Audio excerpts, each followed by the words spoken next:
सांगितलं आम्हाला शासनकर्ती जमात बनायचा आहे. आम्ही राशनकर्ती झालो. आम्हाला पेट्रोलचा माल भेटतो, आम्ही मागून गेलेलो आहोत. आणि म्हणून बाबासाहेब म्हणतात की जा आपल्या घराच्या भिंतीवर लिहून ठेवा आम्ही शासनकर्ती मला जमात बनायची आहे. आम्ही गेला पुत्रसे सावधान. कारण आम्हाला आज बाबासाहेबांच्या पुण्यामुळं गाडी माळी आणि साडी या तिन्ही गोष्टी उपलब्ध झालेल्या आहेत. आणि त्या भीमाच्या पुण्यामुळे पण बाबासाहेब काय म्हणतात लक्षात घ्या. सांगून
ढालगाव या गावचे पाटील साहेब आले, त्यांना माझा नमस्कार.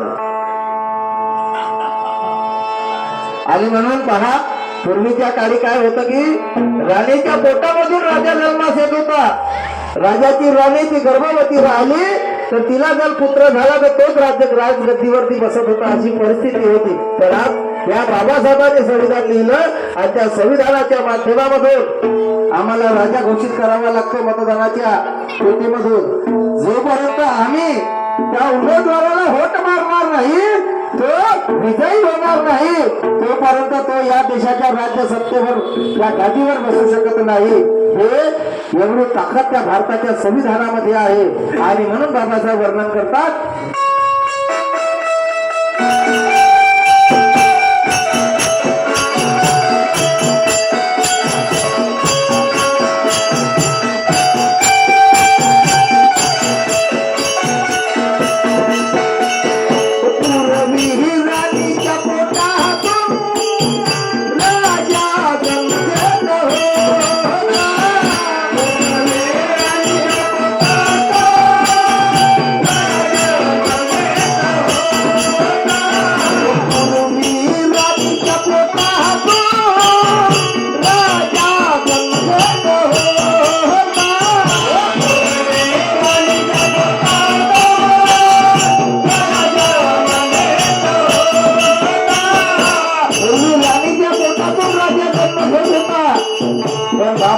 या देशामध्ये जन्मास आले आणि त्यांनी या देशाचं राज्य घटनांनी शोषित केले प्रत्येकांसाठी आणि म्हणून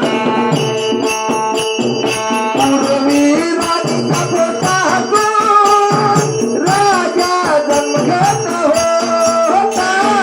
पूर्वी राणीच्या पोटातून राजा जन्म घेत होता. आता मतदानाच्या पेटीतून राजा जन्मास येता. आता मतदानाच्या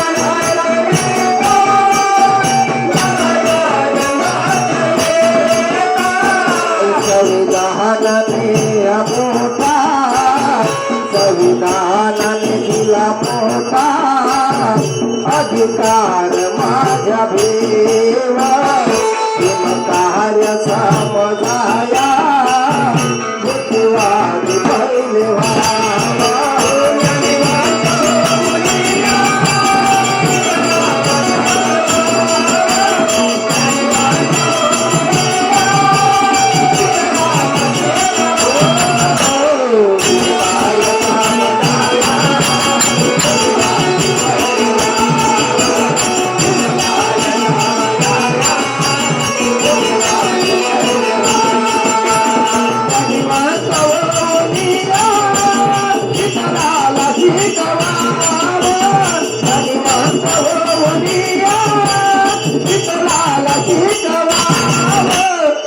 काय समजाया बुद्धिवादी पहिले काय समजाया बुद्धिवादी पहिले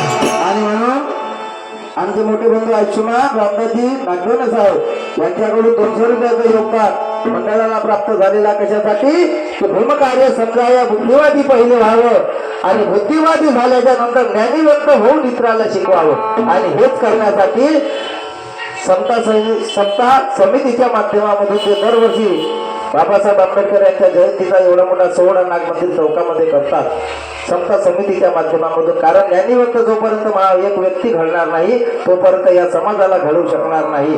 कारण की या देशामध्ये मनोवादी कारस्थान आताही चालू आहे. पहा तुमचा तो गवळी भूषण गवळी रिटायर होता होता त्याने उपवर्गीकरणाचा विषय जशाच्या तसा ठेवून त्यांनी सुरुवात करून दिली आणि रिटायर झाला. रिटायर झाल्याच्या नंतर तो एक त्या धीरेंद्र शास्त्रीच्या पाया लागण्यासाठी गेला. पहा आमच्या समाजाचा वेग पुढारी. आणि आज या देशामध्ये उपवर्गीकरण चालू आहे आणि म्हणून आता तरी आम्हाला एक होण्याची आवश्यकता